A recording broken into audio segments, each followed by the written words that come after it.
Hi, science will set you free. I'm an atheist and I don't believe in God because there is no evidence of his existence. I know why you believe in God. You believe in God because you don't know how things were formed. When you see anything, you say, "Oh, God made that."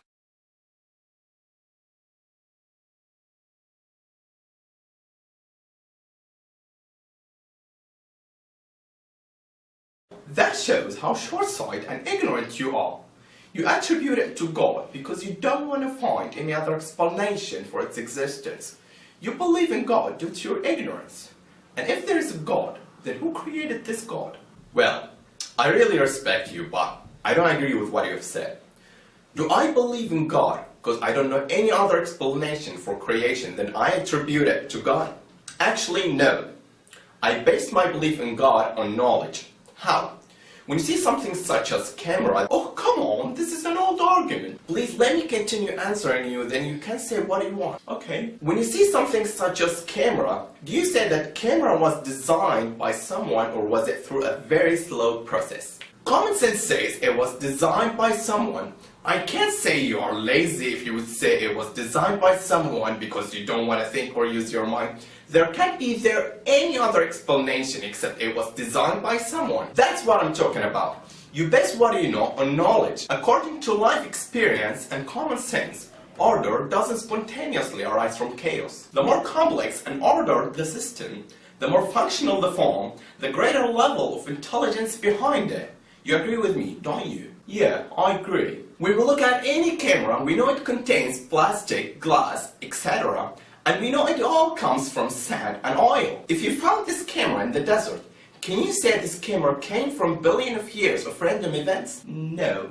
Why? As we agreed, order doesn't spontaneously arise from chaos. Good. So what about the origin of the first cell? It's by very slow process. Okay, now let's see if random events or a very slow process could produce one cell or even one protein. Protein consists of amino acids, and there are more than 250 varieties of amino acids in natural. Only 20 are found in the living organisms. The selected amino acids in protein must be left-handed, not right-handed. After the proper amino acids have been selected in the correct amounts, they need to be arranged in a particular sequence for protein to be formed. After arranging in the correct sequence, the selected amino acids must be joined together with a peptide bond. If the process I just told you about doesn't occur, then amino acids won't form a protein. I'll try to make it simple for you to understand by giving you an example. Let's say we have 20 blind men, each with a deck of playing cards. And what we want are 200 playing cards in the correct order, which are a total of 1040 playing cards. The correct order is Ace, 2, 3, 4 up to the 10 of hearts for each blind man. And give each blind man one deck of cards after you're done shuffling them. Then let each blind man to lay out the playing cards in the correct order. What is the chance that one blind man lay out the 10 cards in the correct order? It's quite unlikely, but yet, it's not impossible. Okay, what if there were 2 or 3 blind men? Still not impossible. What if there were 15 or 20 blind men? That's impossible! But let's say that a miracle had occurred and those 20 blind men laid out the playing cards in the correct order. The issue is that those 20 blind men won't be able to know if they laid out the playing cards in the correct order or not. They have no goal or a purpose behind laying out the playing cards. I mean, nothing will stop them if they approach to the correct order because they don't know if they are doing it right. They'll continue. And the same idea applies to amino acids when they come together to form a protein. The deck of cards are like the various amino acids, and the 200 cards in the correct order like the 200 amino acids in the correct order that form the proteins.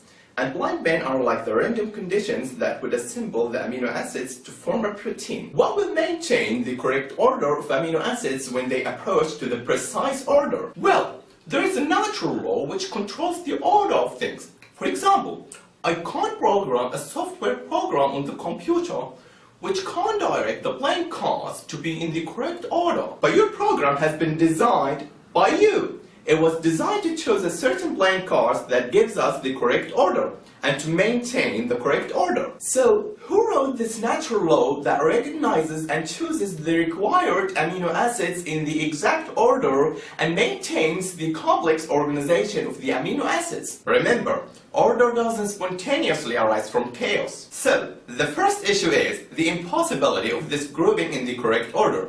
The second issue is amino acids are unaware whether they approach the correct order or not. And the third issue is maintaining this in the correct order and also recording the details into code and copying them, then again copying them. Could the very slow process produce such a law like that? Russian scientist Alexander Operin said, "The spontaneous formation of such an atomic arrangement in the protein molecule would seem as improbable as the accidental origin of vowels and need from scattered letters." And all what we are talking about right now is only one protein. All these complexities are only in one protein. How complex do you think a cell that contains hundreds of proteins is? أم خلقوا من غير شيء أم هم الخالقون. Now, let's escape to the biggest issue, which is consciousness. Think for a while of a piece of clay in front of you. Do you think that given 1 trillion years or infinite time that this clay could suddenly or even gradually become conscious and aware of its surrounding and identity the way you are? It could never happen. And the same goes for any kind of matter. It could never become aware, never think, but you position is that. Are you talking to me, mate? No, I mean, you're talking to me, don't you? Yeah, you. Consciousness can't be something materialistic or physics. It's something different. When you dream, you see some things you didn't choose to see, and it seems like reality. Could all these come from the materialistic brain? No. The physicist Leonard Malagno, in an interview in the CNN channel, he brought up this point and said, "There's no physics explanation. In fact, there's no physics explanation for consciousness, and as far as I can tell, I've never seen consciousness even defined in a way that the scientists can really deal with." Also, Richard Dawkins, the most popular atheist and the hero for many atheists, he was asked, "What's the one question you want to most see answered?" He said, "How does subjective consciousness work? How does it evolve? And what's going on? When I have my own private feelings and you have your own private feelings, what happens when I see something red? What is it that makes the redness? What is it that makes the smell of onions? What is it that gives the subjective sensation that I know I have and I suspect you have, but I can never know what's going on inside your head?" Talking of Richard Dawkins, Ben Stein in his documentary Expelled, No Intelligence Allowed, he interviewed Richard Dawkins and he asked him about the possibility of the intelligent design. He answered, "It could come about in the following way. It could be that at some earlier time, somewhere in the universe, a civilization evolved by probably some kind of Darwinian means to a very, very high level of technology and designed a form of life that they seeded onto perhaps this planet. Now, that is a possibility and an intriguing possibility. And I suppose it's possible that you might find evidence for that if you look at the details of biochemistry, molecular biology. You might find a signature of some sort of designer. He said, designer. And that designer could well be a higher intelligence from elsewhere in the universe. Well, but that higher intelligence would itself have had to have come about by some explicable or ultimately explicable process. It couldn't have just jumped into existence spontaneously. That's the point. Yes, Dawkins. This designer is higher intelligence. This designer is nothing like unto him. This designer must be different from his designs. If that design or creation is dependent, the creator must be self-sufficient. And if that creation is finite, the creator must be eternal. And if that creation is confined by space and time, the creator must be free of it. We can see that Dawkins has an issue with the mystery of where did this designer come from. In the other words, who designed the designer or who created God? Well, this is a flawed question in my opinion. Why? Designer has his own attributes and the designs have their own attributes. And you are here mixing and confusing the attributes of the designer with the attributes of the designs. For example, I made this ball. Here, I'm the designer and this ball is the design. My attributes, I feel, think, see and sleep. Ball doesn't have these attributes. You can't claim that ball think or feel.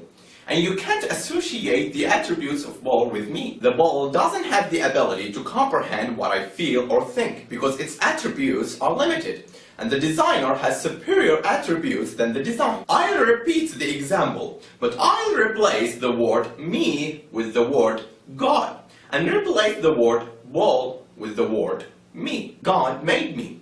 God is the designer and I'm the design. God's attributes are self-sufficient, eternal, and not confined by space and time. I don't have these attributes, and you can't claim that I am eternal or self-sufficient. You can't associate my attributes with God. I don't have the ability to comprehend or imagine that God has no beginning, because my attributes are limited, and the human mind can't comprehend everything. This is something beyond our grasp.